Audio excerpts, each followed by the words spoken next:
গত বছরের ন্যায় এবারও নববর্ষের প্রকাশনা উৎসব আয়োজন করেছে।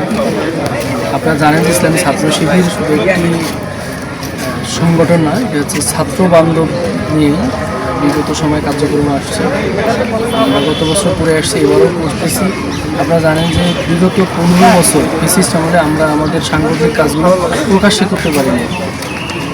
ফেসিস্ট না থাকার কারণে আমরা আমাদের কার্যক্রমগুলো প্রকাশ্যে নিয়ে আসতে পেরেছি।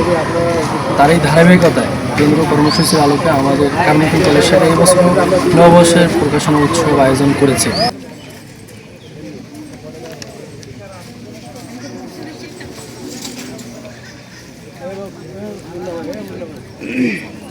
ক্যাম্পাসে অরাজকতা সৃষ্টিতে ব্যস্ত, সেই জায়গা থেকে ছাত্র শিবির চায় যে শিক্ষার্থীদের মধ্যে যেন সৃজনশীলতা বৃদ্ধি পায়, তাদের মধ্যে যেন মেধা এবং নৈতিকতার সমন্বয় হয়, তারা যেন দেশের জন্য ভালো মানুষ হয়, তারা যেন দেশের জন্য ভালো মানুষ তৈরি করতে পারে, দেশকে ভালোবাসে।